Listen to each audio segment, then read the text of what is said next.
सब guys only for logics में आपका बहुत बहुत स्वागत है गाइस। आने से पहले मैं बता दूं कि अब मैं तीसरा चैप्टर पढ़ाने वाला हूं और तीसरा चैप्टर है इंडियन इकोनॉमिक डेवलपमेंट का।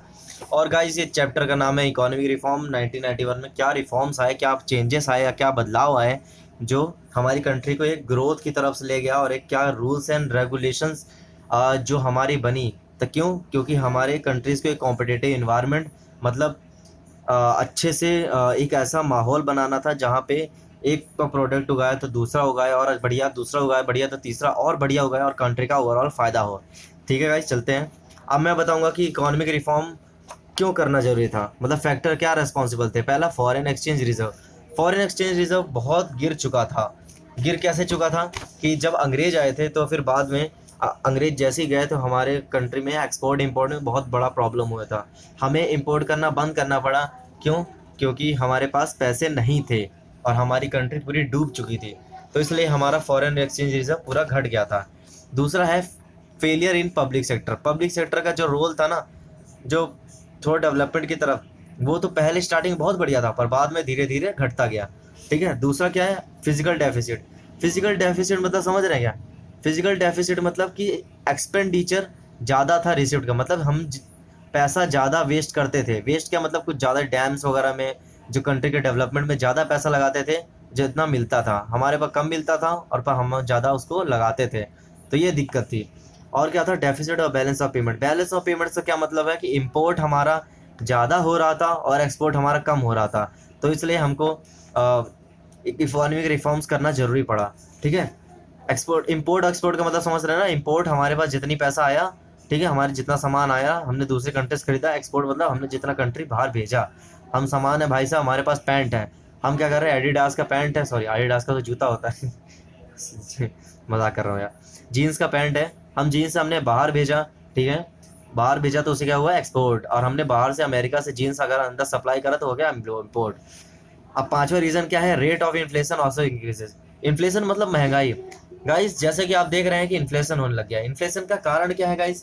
तो कारण मैं यही बता दूं कि महंगाई होने का एकमात्र कारण यही है कि डेवलपमेंट ना होना, हमारे पास मशीन्स, हमारे पास एडवांस टेक्नोलॉजी ना होना, और दूसरा देश आगे बढ़ता गया और हम लोग पीछे हटते गए। यही हमारा देश का था जब हम अब बैकवर्ड की तरह जाने लग गए, मतलब पीछे होते गए। ठीक है। तो अब ये लास्ट में क्या लिखा है? In order to eliminate the situation of crisis from Indian economy, prime minister Narasimha Rao, PV Narasimha Rao along with the finance minister doctor Manmohan Singh introduce the economic policy in 1991। इसमें बहुत इंपॉर्टेंट चीज बोला है कि गाइस, जब इन्होंने ये ऐसी हालात देखी, इन पांचों पॉइंट के हालात देखे, तो बाद में ना इन्होंने एक ऐसा रिफॉर्म लाया। रिफॉर्म कैसा लाया? To eliminate the situation of crisis Indian economy. Indian economy जो इतना बदलाव हो रहे थे बेकार बेकार से, prime minister PV Narasimha Rao के जब लीडरशिप में, जहां जिसमें फाइनेंस मिनिस्टर हमारे मनमोहन सिंह थे, उन्होंने कुछ इकोनॉमिक पॉलिसीज इंट्रोड्यूस करा 1991। और 1991 क्या हुआ? जुलाई। ठीक है, जुलाई में। फिर उसके बाद हमारे कंट्री में ना बदलाव आते गए, और वो बदलाव हम अभी देखेंगे कैसे कैसे हुआ। ठीक है। सबसे पहले उन्होंने क्या करा कि जो बदलाव करना था वो तीन चीज में करना था। ठीक है। एनईपी से मतलब क्या हुआ? न्यू इकोनॉमिक पॉलिसी, नए, ठीक है, आर्थिक क्या जो पॉलिसी बनाई गई उसके तीन लक्ष्य थे। पहला लिबरलाइजेशन, दूसरा प्राइवेटाइजेशन, तीसरा ग्लोबलाइजेशन, जैसे कि यहाँ देख सकते हैं। तो अब मैं बताने वाला हूँ कि ऐसा क्यों करा गया और इन तीनों के मतलब क्या है। The set of policies introduce by the government is place under two different group, popularly known as new economic policy, अभी जो बताया। Stabilisation method, structure reform method. अब ये बताया गया है कि मतलब ये कैसे कैसे इन पॉलिसीज को हमने लागू करा। ठीक है। और मैं इसके मतलब बताऊंगा। तो गाइस टेंशन लेने की कोई बात नहीं है, मतलब अभी आने वाला है। तो पहले आप देख लेते हैं कि हम इन पॉलिसीज को किन मेथड से हमने लागू करा। पहला मेथड क्या है? स्टेबलाइजेशन मेथड या मेजर, जो भी कह सकते हैं। इसका मतलब क्या है कि it refers to short term policies measure which aim as correcting the deficit and balance of payment and controlling the inflation. इसका मतलब क्या है कि जो डेफिसिट, डेफिसिट से मतलब समझ जाओ गाइस कि एक्सपेंडिचर, हम खर्च ज़्यादा करते थे, हमारे पास पैसा कम मिलता था, हमारे देश में आय बहुत कम थी, हम व्यय ज़्यादा करते थे। ठीक है। डेफिसिट मतलब बढ़ रहा था। और इन्फ्लेशन, महंगाई, महंगाई को रोकने के लिए हमने 5-6 शॉर्ट टर्म कुछ पॉलिसीज लागू करी। ठीक है। एक था हमारा शॉर्ट टर्म जिसे कहते हैं स्टेबलाइजेशन मेथड, दूसरा था हमारा स्ट्रक्चर रिफॉर्म मेथड। ये क्या है? लॉन्ग टर्म के लिए था, ताकि क्यों, देख लीजिएगा इस, क्यों? इंटरनेशनल कॉम्पिटिटिव बढ़ाने के लिए, और जो ऊपर वाला था वो किस लिए था, इन्फ्लेशन करने के, जो महंगाई आ रही थी ना बार बार, उसको एकदम स्टेबल करने के लिए नॉर्मल टाइप में। तो बस यही है कि स्टेबलाइजेशन मेजर में क्या था कि हमारा महंगाई बराबर करने का, और स्ट्रक्चरल में क्या था कि हमारा कंपटीशन लाने का, और स्ट्रक्चरल में लॉन्ग टर्म के लिए था गाइस। एग्जाम में आ जाएगा, ये बहुत आसान है। कंपटीशन का मतलब मैंने बता ही दिया है कि एक कंपनी अगर बढ़ेगी तो दूसरी और चिढ़ेगी, दूसरी चिढ़ के फिर और अपने आप को ऊपर बढ़ाएगी, फिर तीसरी बढ़ेगी, चौथी बढ़ेगी, ऐसे देश उन्नति पे होगा। देख सकते हैं गाइस, जैसे कि क्या एग्जांपल दूं, स्कूल में जैसे दो टॉपर बैठे हुए, ठीक है, दो टॉपर क्या पहले दोनों फसड्डी थे, ठीक है। एक ने थोड़ा जमाया हक, उसने कहा कि हाँ भाई यार तो टेस्ट में आने चाहिए, कम से कम 10 नंबर तो आने चाहिए ना 20 में से। फिर दूसरा जला, कह रहा भाई तेरे 11 आएंगे, मतलब मेरे 11 आएंगे। फिर तीसरा बोला नहीं मैं तेरे ज़्यादा लूंगा 12। ऐसे ऐसे करके अब 5 साल बाद अब पता चला दोनों 20 में से 20 ला रहे हैं। यही कंपटीशन है भाई, समझ गया ना। बस चैनल को सब्सक्राइब कर देना, ऐसे जोश भरे वीडियोस और लाते रहूँगा, ठीक है। इकोनॉमिक रिफॉर्म्स में क्या है कि एलिमेंट क्या क्या है, एलिमेंट मतलब क्या हिस्सा है इकोनॉमिक रिफॉर्म के। 3 हिस्से थे जो मैंने बताया था, लिबरलाइजेशन, प्राइवेटाइजेशन, ग्लोबलाइजेशन। लिबरलाइजेशन का मतलब बताते हैं हमें, लिबरलाइजेशन मतलब होता है कि चीज़ों को आसान करना। आसान मतलब समझते हैं, लिबरलाइजेशन का मतलब क्या है कि जो कंपनी में था ना, जैसे कि लिबरल मतलब कह सकते हैं कि जो ग्रोथ वगैरह होती थी ना, जो नॉर्मल इंडिविजुअल के बेसिस पे जो ग्रोथ करता था, एक बंदा हूँ मैं हूँ, ठीक है, मैं चाहता हूँ अपनी बड़ी कंपनी खोलना, ठीक है, पर मेरे को दिक्कत क्या आ रही थी, मेरे को इंपोर्ट नहीं कर रहा था दूसरी कंट्री से, एक्सपोर्ट नहीं कर पा रहा था, और मैं अपने मन का नहीं कर रहा था, तो इसे बोलते हैं लिबरलाइजेशन। तो लिबरलाइजेशन में क्या होता है कि जो रिस्ट्रिक्शंस होते हैं, जो रोकते हैं हमारे चीज़ों को ग्रोथ करने के लिए, और किसके लिए, प्राइवेट सेक्टर, प्राइवेट सेक्टर को, मतलब कोई प्राइवेट कंपनी है उनको जो जो रिस्ट्रिक्शंस है उसको हम खत्म कर देते हैं, ताकि तुम यार जितना कमाओ जितना प्रोडक्शन करो करो, पर देश के हित में करो, ठीक है। और बस लिबरलाइजेशन का मतलब यही था गाइस कि थोड़ा इजी कर देना जो हमारे जो राइट्स हैं, ठीक है। और दूसरा क्या है कि अब क्या पढ़ने वाले, हाँ, तो अब हम पढ़ने वाले हैं लिबरलाइजेशन की कुछ रिफॉर्म्स, ठीक है। तो पहला रिफॉर्म क्या है, इंडस्ट्री सेक्टर रिफॉर्म। मतलब ये बोला है कि इंडस्ट्री में, इंडस्ट्री समझ रहे हैं ना, जैसे कि कोई कोयला की इंडस्ट्री है, कोयला मतलब कोयला से जो चीज़ निकलता है, ठीक है, उसकी एक पर्टिकुलर इंडस्ट्री बन गई है, ठीक है।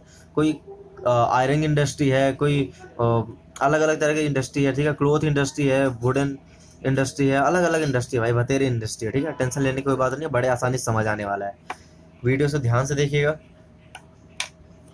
इंडस्ट्री सेक्टर रिफॉर्म में क्या था, जो पहला पॉइंट था रिड्यूसिंग इंडस्ट्रियल लाइसेंस। इसका मतलब क्या होता है, ये कि एक मतलब नया इंडस्ट्रियल पॉलिसी था जो कि अनाउंस करा गया। और क्यों, क्योंकि यार एक ना लाइसेंस प्रोवाइड करने के लिए, लाइसेंस प्रोवाइड करने के लिए, ताकि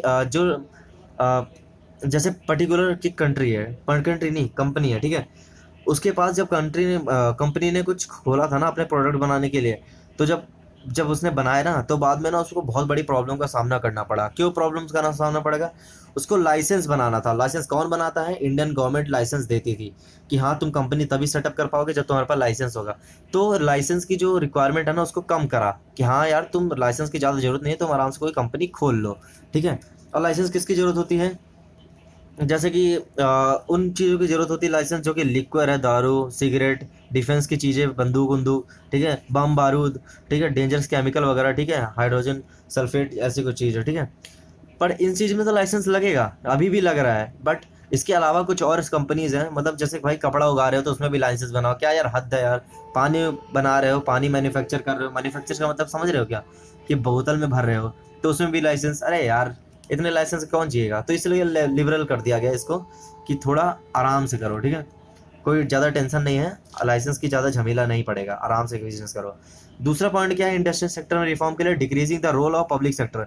पब्लिक सेक्टर, गवर्नमेंट के भाई वैसे ही देख रहे हैं आप, सारे लोग आलसी बनते जा रहे हैं, गवर्नमेंट का परफॉर्मेंस ऑलरेडी इतना कम है। आई नो कुछ सेक्टर में गवर्नमेंट अच्छा काम कर रही है, कुछ सेक्टर का मतलब क्या है पता है, कि जैसे कि आईएएस वगैरह हो गया, पीसीएस वगैरह हो गया, पुलिस सर्विस, ठीक है, और रेलवे सर्विस हो गया, बहुत चीज़ें हैं जिसमें गवर्नमेंट अपना बेस्ट दे रही है। बट कुछ ऐसे सर्विस है जैसे बैंक वगैरह हो गया जो कि अपना रोल कम कर रही है। और देख सकते हैं बैंक का अभी रिसेंट सिचुएशन क्या है, ज़्यादातर जो गवर्नमेंट बैंक है वो क्या हो रहा है पता है, प्राइवेट में जा रहे हैं, और जो प्राइवेट में जो ज़्यादा लोग थे ना वो कम होते जा रहे हैं।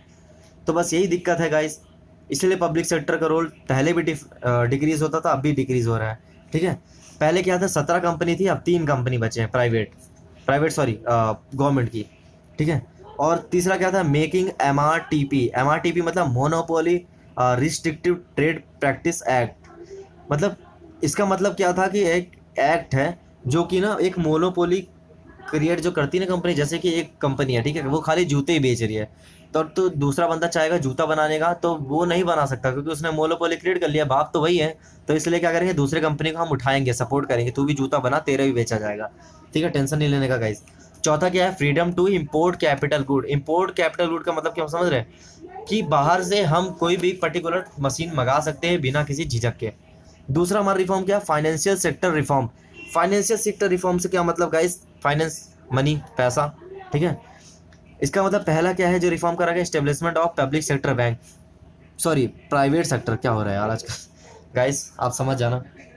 इतना एनर्जी के साथ साथ अच्छे इंपॉर्टेंट वर्ड्स भी डाल रहा हूँ, इसलिए थोड़ा बहुत डाउट होता रहता है, टेंशन मत लेना। ठीक है, लाइक कर देना गाइस, अच्छा लगे तभी। Establishment of private sector bank. Private sector मतलब समझ रहे हो क्या, जैसे प्राइवेट बैंक है, प्राइवेट बैंक कैसे, जैसे कि ICICI बैंक हो गया, ठीक है, अभी जो रिसेंट चल रहा है इलाहाबाद बैंक हो गया, ये सब प्राइवेट बैंक है। ठीक है। ये सब प्राइवेट बैंक स्टेबलाइज कर दिया गया क्योंकि जो लोन प्रोवाइड कर सके इजीली। ठीक है। Changing role of RBI। RBI का जो रोल अलग हो गया। RBI पहले देखता था, ठीक है, रेगुलेटर था, अब क्या हुआ, फैसिलिटेट करता है कि हाँ तुम अपना क्या करोगे, किसको लोन देना, किसको नहीं देना, किसको कम करना, किसको ज़्यादा। पहले क्या करता था, रेगुलेट करता था कि हाँ हम ही सारा कंट्रोल करेंगे, बट कंट्रोल उसका कम हो गया। Foreign investment limit. Foreign investment limit से क्या मतलब है कि फॉरेन में पहले ना कि बहुत कम इन्वेस्ट कर सकते थे, हमने ब्रेक लगा दिया था। पर अब क्या था, फॉरेनर ज़्यादा इन्वेस्ट कर सकते थे इंडियन प्रोजेक्ट्स पे। ठीक है। इंडियन प्रोजेक्ट मतलब इन्वेस्ट का मतलब कि पैसा लगाना या किसी कंपनी में कोई कैपिटल लगाना। और चौथा क्या है, ईज ऑफ एक्सपेंशन। एक्सपेंशन मतलब कोई कंपनी बढ़ाने के लिए, समझ जाओ, कोई कंपनी बढ़ाने के लिए फाइनेंस की रिक्वायरमेंट होती है ना, तो इसलिए फाइनेंस सेक्टर में रिफॉर्म की जरूरत पड़ी। अब क्या था, तीसरा क्या है, physical reform and tax reform. Physical reform, physical मतलब क्या है समझ रहे हो, फिजिकल मतलब जो टैक्स है, रिवेन्यू है, जो मनी है, उसके लेके कुछ चेंजेस है। तो गाइस मैं पहले बता दूं, इसमें कोई देखने की जरूरत नहीं है, मैं आपको डायरेक्टली बताता हूँ। इसमें जो रिफॉर्म आए वो आए डायरेक्ट टैक्स, इनकम टैक्स और इनडायरेक्ट टैक्स में। डायरेक्ट टैक्स क्या था, जैसे corporate tax, income tax, wealth tax. Indirect tax जैसे GST, एक्साइज ड्यूटी और बाकी सारे टैक्स। ठीक है। तो ये सब जो टैक्स है ना गाइस, ये सब ना बहुत प्रेशर क्रिएट कर देते थे कंपनी में कि हाँ भाई 100 कमा रहे हो तो 20% तो टैक्स दोगे। पर टैक्स ना थोड़ा कम हो गया अमाउंट। ठीक है। और फिर डायरेक्ट टैक्स में कम हो गया, इनकम टैक्स कम कर दिया गया, reduction in indirect tax. GST जो टैक्स था ना, मतलब अलग अलग टैक्स थे, भतेरे टैक्स थे, कोई यहाँ का टैक्स, कोई शर्ट लिया उसका टैक्स, कोई पैंट लिया उसका टैक्स, कोई बोतल लिया उसका टैक्स, अलग अलग टैक्स थे। तो उसको सबको हटा के ना एक टैक्स बना दिया, GST, one nation one tax. अगर एक देश है तो भैया एक ही टैक्स देंगे, भतेरे टैक्स नहीं देने का। ठीक है। फिर क्या था, process of taxation is also simplified so that common man can easily understood accept the structure. वही है कि टैक्स मतलब इजी कर दिया, ताकि भाई मतलब कोई बंदा ना आसानी से पता चल जाए कि भैया कहाँ कहाँ टैक्स देने का, चुपचाप एक बता दो, भतेरे टैक्स की हमारी इन्फॉर्मेशन नॉलेज नहीं है। ठीक है। भड़का भी देते थे यार, मुफ्त का टैक्स काट लेते थे कभी कभी तो। Foreign exchange reform. Foreign exchange मतलब समझते हो, जो पैसा ना इंपोर्ट और एक्सपोर्ट से आता है, समझ रहे हो, बाहर से हमने कुछ सामान खरीदा तो हमारा पैसा बाहर गया, बाहर से बाहर वालों ने हमसे कुछ सामान खरीदा तो समझ रहे हो उनका पैसा हमारे देश में आया, तो ये जो ना एक रिजर्व बन जाता है, फॉरेन एक्सचेंज रिजर्व। ठीक है, डॉलर के रूप में। डॉलर का मैं साइन बना देता हूँ, ऐसे करके ऐसे होता है। ठीक है,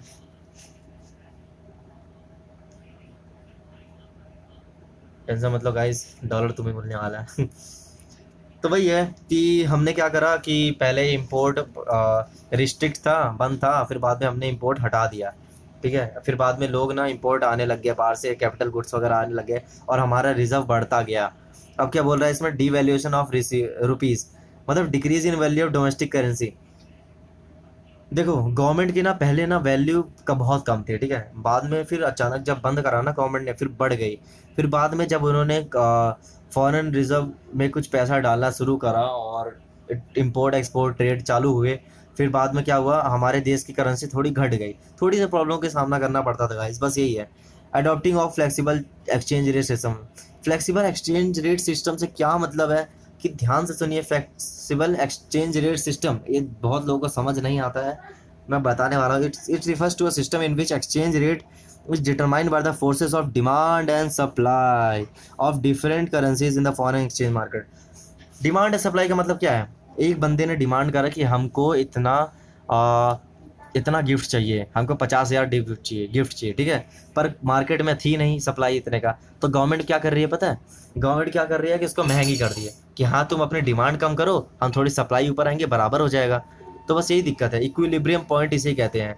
तो इसी को जो हम जो यूज़ कर रहे हैं फॉरेन एक्सचेंज मार्केट में, अगर डॉलर का रेट हाई है तो डॉलर का थोड़ा सा लिमिट में रखो, रुपीज़ का बढ़ाओ, ठीक है। अलग अलग कंट्री के कम है तो थोड़ा ज़्यादा करो, दूसरे कंट्री कम है थोड़ा ज़्यादा करो। मतलब यही है कि रिजर्व ना एक कंट्रोल में रखना। तो फ्लेक्सिबल एक्सचेंज रेट सिस्टम बनाया गया है।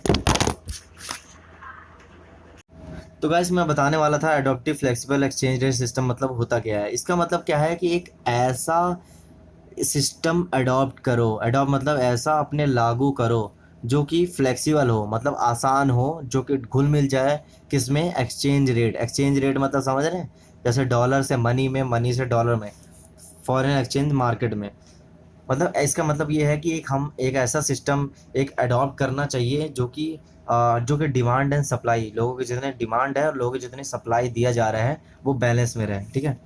अब पांचवा क्या है? Trade and investment reform. Trade मतलब कितना पैसा आ रहा है जा रहा है, इन्वेस्ट मतलब कितना पैसा हमने लगाया, कितना कैपिटल लगाया दूसरे कंट्री में। पहले तो क्या था? ट्रैफिक और कोटा मतलब बहुत सारे थे। ट्रैफिक मतलब सॉरी टैरिफ मतलब क्या था? टैक्स वगैरह थे। कोटा मतलब एक मैक्सिमम लिमिट बांध दी गई थी ताकि इतना ही हम सामान इंपोर्ट कर सकते हैं पर्टिकुलर कंट्री से, या इतना ही सामान हम यूज़ कर सकते हैं, ठीक है, दूसरे कंट्री में ले आके। तो यही दिक्कत थी। तो बाद में गवर्नमेंट ने क्या करा? इसको रिड्यूस कर दिया, कोटा हमने हटा दिया। रिमूवल ऑफ एक्सपोर्ट ड्यूटी, जब हम सामान बाहर भेजते थे उसको हमने हटा दिया, ठीक है। Reduction in import duty. Import मतलब जब कोई सामान आता था जो हमने टैक्स लगाते थे ताकि उसे महंगा हो। जैसे एप्पल का फ़ोन लिया, ठीक है, हम 100 रुपये का था, बाहर अमेरिका में मिल रहा है, यहाँ आके 150 लग रहा है, मतलब 50 रुपये वो टैक्स है।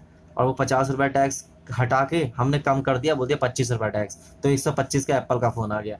बस वही है 125। मतलब ये मत समझना कि 125 रुपये 1.25 मतलब लाख 1,25,000। यार एप्पल महंगा है यार, नॉर्मल सेब लोगे वो भी महंगा है, एप्पल की तो फ़ोन है, उसकी बात ही छोड़ो। Import licensing was एबोलिश्ड।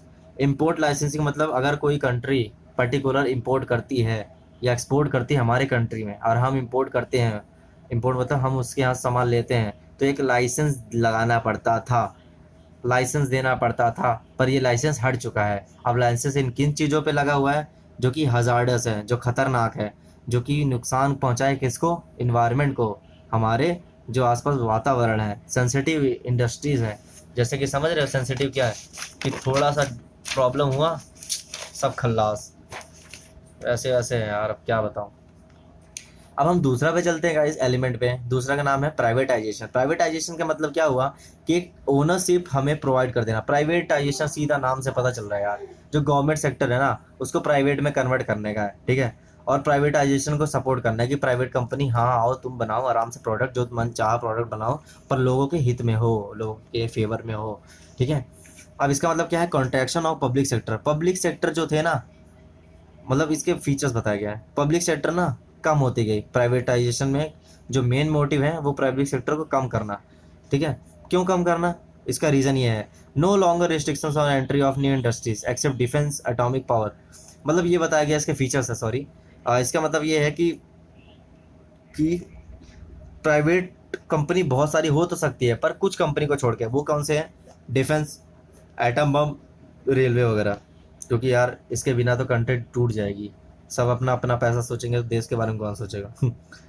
दूसरा क्या है? Government company sold by government in which occurring loss in 1991।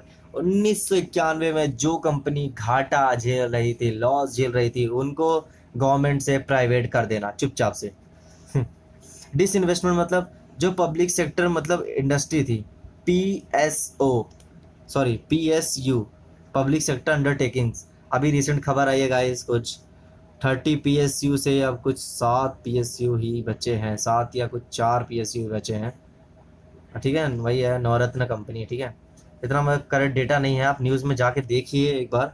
PSU public sector undertakings में चेंजेस क्या क्या है, तो अभी हिसाब से बताएगा कि पब्लिक सेक्टर अंडरटेकिंग्स पर बहुत सारी प्राइवेट हो गई है, बस यही दिक्कत है, ये डिसइन्वेस्टमेंट का रूल है, ठीक है। अंडरटेकिंग मतलब कंपनी, ठीक है, जो पब्लिक सेक्टर जितने अपने हाथ में ले रखी है, ठीक है, बस यही मतलब है। PSU मतलब ये है नवरत्न कंपनी, हाँ देखने की जरूरत नहीं है, यहाँ है। Indian oil, Bharat petroleum, HP, ONGC, ठीक है, ऑयल नेचुरल गैस कंपनी, ठीक है, NTPC, सेल, भेल, IPCL, विदेश संचार निगम लिमिटेड, ये सब हमारी नवरत्न कंपनी है। नवरत्न कंपनी क्यों, 1 2 3 4 5 6 7 8 9 10, सॉरी 10 नहीं 9 तो ये नवरत्न कंपनी है, ये हमारी पब्लिक है जो कि हमारे देश को सही से काम करती है, और सारे सरकारी लोग यहाँ काम करते हैं, ठीक है। ग्लोबलाइजेशन का मतलब क्या है, वो था ना तीसरा element, liberalisation, privatisation, globalisation. Globalisation मतलब ऐसा मार्केट को आसान कर देना कि हम कोई भी हम आराम से मार्केट कर सके, और दूसरी चीज़ में जो चेंजेस आ रहे हैं दूसरे कंट्री में, हमारी चेंजेस में बड़े इजीली आए हमारी कंट्री में, तो उसको कोई टेंशन लेने की बात नहीं है। ग्लोबलाइजेशन मतलब वही है कि जो अलग अलग डोमेस्टिक इकॉनमी है हमारी, जो हमारी कंट्री का इकॉनमी है, दूसरे कंट्री का इकॉनमी है, जो हमारी डाइवर्सिफिकेशन है, बदलाव है, दोनों कंट्री में मिक्स हो, और सबसे आसान मेथड चूज करें। जैसे कि होता नहीं था, हमारे कंट्री में पहले साड़ी पहनते थे लोग, तो औरतों को बहुत दिक्कत होती थी, तो बाद में जब ग्लोबलाइजेशन आया तो वहाँ पे शर्ट आ गया, पैंट आ गया, इजीली लोअर आ गया, लेगी आ गया, तो ये हमारी कंट्री में फीमेल्स को अच्छा फ़ायदा हुआ, और मेल्स को भी फ़ायदा हुआ, हाफ अच्छे आ गए वरना धोती पहन के समय गुजारते तुम। वैसे धोती भी अच्छा है एयर कूलिंग है भाई, ठीक है। पॉलिसीज प्रमोटिंग ग्लोबलाइजेशन, कौन कौन सी पॉलिसी है, पॉलिसी मतलब रूल्स एंड रेगुलेशन जो ग्लोबलाइजेशन को प्रमोट करती है, प्रमोट से मतलब उनको मतलब फायदे में पहुंचाती है ग्लोबलाइजेशन बनाने में। Increase in the limit of equity, equity मतलब बराबरी, जो फॉरेन इन्वेस्टमेंट थे, ठीक है, पहले क्या था 40% इन्वेस्ट करते थे फॉरेनर, ठीक है, बाहर के लोग 40% ही उसको कंपनी में कुछ पैसा लगा सकते थे, अब क्या हुआ 51% लगा सकते हैं या उससे ज़्यादा, कोई टेंशन की बात नहीं है। रिडक्शन इन टैरिफ, जो टैक्स लगता था कम हो गया। रिमूवल ऑफ कोटा, कोटा मैंने पहले बताया था, ठीक है, मैक्सिमम जो लिमिट बांध रखी थी इंपोर्ट के टाइम पे वो कम हो गई है, ठीक है। Partial convertibility of rupees, rupees का मतलब क्या है कि जो कुछ कुछ अमाउंट के लिए जो रुपीज़ से ना डॉलर को कन्वर्ट कर दिया जाता था ना, या रुपीज़ का अमाउंट दूसरे कंट्री में जाके बेच दिया जाता था, तो फिर उसमें थोड़ा थोड़ा चेंजेस करे गए ताकि ऐसा ना हो, ठीक है। बस यही है, और इतना ही है, ज़्यादा कुछ नहीं है, ठीक है। अब बताते हैं हम achievement of new economic policy. New economic policy होने का फ़ायदा क्या क्या है, फ़ायदा तो बहुत थे, क्योंकि increase in rate of economic growth, economic growth बढ़ गई हमारी कंट्री में, जितनी पैसा था वो बढ़ गया, डेवलपमेंट बढ़ गया, और हमारी कंट्री धीरे धीरे धीरे धीरे थोड़ा एक्सपर्ट होने लग गई, एक्सपर्ट मतलब बदलाव के कगार पे आने लग गई।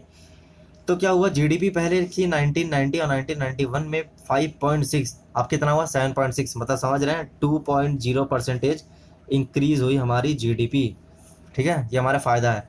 और दूसरा क्या था फ़ायदा हमारा, rise in foreign exchange reserve, हमारा जो फॉरेन एक्सचेंज रिजर्व था वो भी बढ़ गया। फॉरेन एक्सचेंज रिजर्व मतलब हम पैसा हमारे जो कंट्री में रिजर्व थे, मतलब समझ रहे हैं, हम जो एक्सपोर्ट इंपोर्ट करते थे, जो पैसा दूसरे देश में थे, जरूरत के टाइम पे हम उसे इस्तेमाल कर सकते थे अपने कंट्री में, वो पहले क्या था 3,362 मिलियन डॉलर था, अब क्या हुआ 25,186 मिलियन डॉलर, डॉलर भाई डॉलर, ठीक है। तो ये रिजर्व हो गया, मान लो हमारे यहाँ कंट्री डूब गई, बाढ़ आ गया, कुछ भी आ गया, तो हम पैसा इस रिजर्व से निकाल के हम कंट्री डेवलपमेंट पे लगा सकते हैं, इसलिए रिजर्व जरूरी होता है, ठीक है गाइस।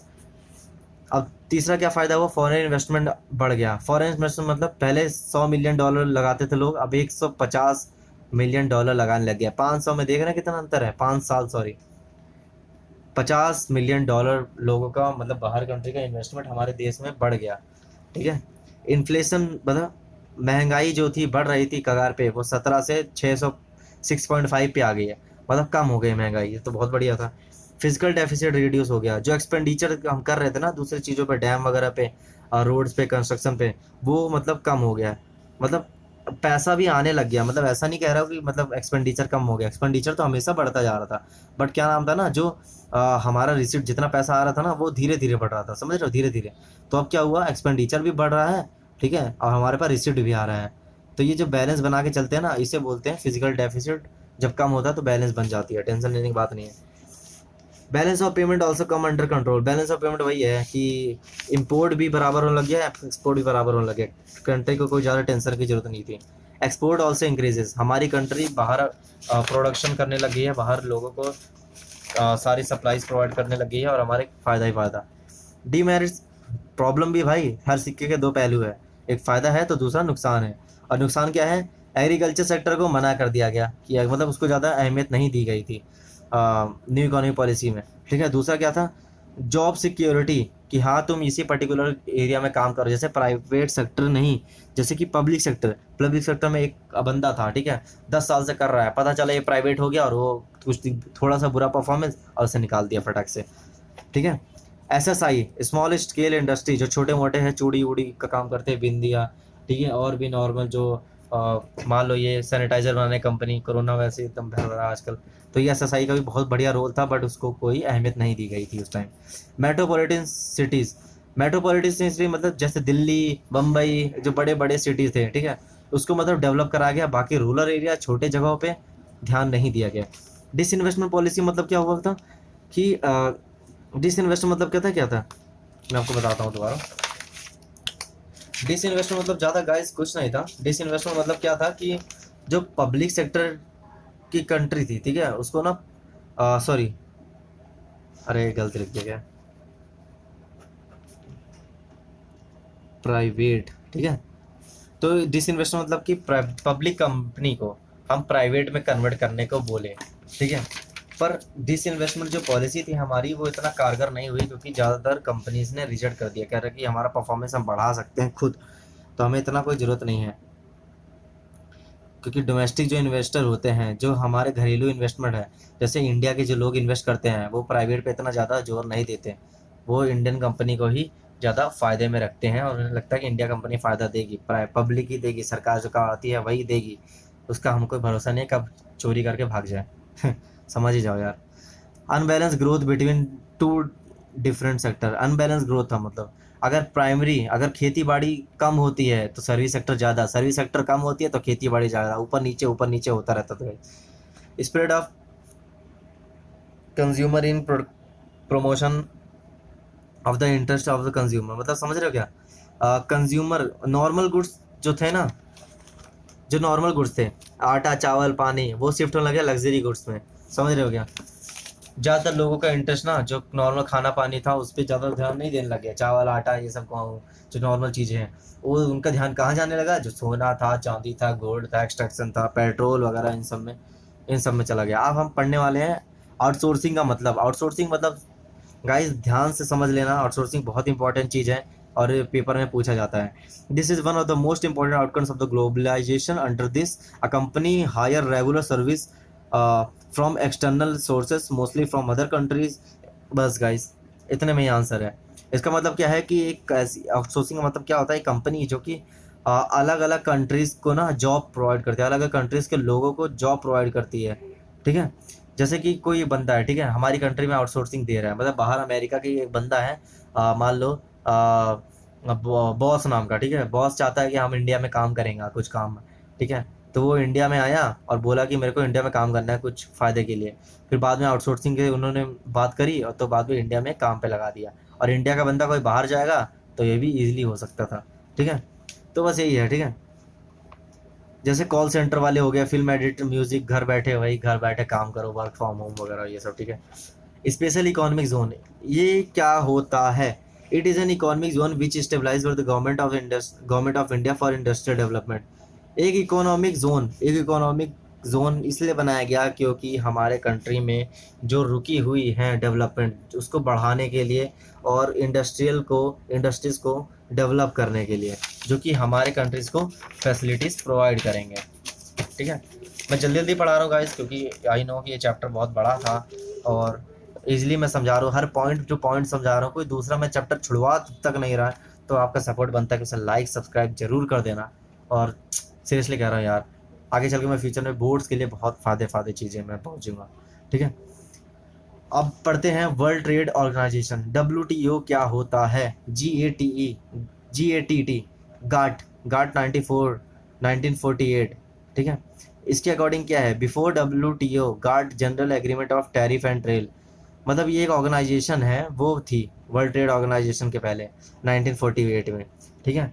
वो क्या करती थी, जो इंटरनेशनल मार्केट में जो ट्रेड कराया था, मतलब एक कंट्री इतना बेचती है दूसरा कंट्री इतना बेचती है, तो उसको ना एक बैलेंस के रूप में लाना गैट की जिम्मेदारी थी, ठीक है। और ज़रूरतें के सामान में दूसरे कंट्री को कुछ हेल्प करवाना, ठीक है। फिर बाद में वर्ल्ड ट्रेड ऑर्गेनाइजेशन बना, कब? 1995। ध्यान रखो गाइस, गाट कब था? 1948। वर्ल्ड ट्रेड ऑर्गेनाइजेशन कब बना? 1995। एक जनवरी को ही बना, ठीक है। तो वही है कि फिर बाद में इसमें कन्वर्ट हो गया, जो कि अलग अलग दुनिया के सारे देश एक गांव की तरह जुड़ गए थे। हर जरूरत पे एक घर दूसरा काम आता, दूसरा घर तीसरा काम आता।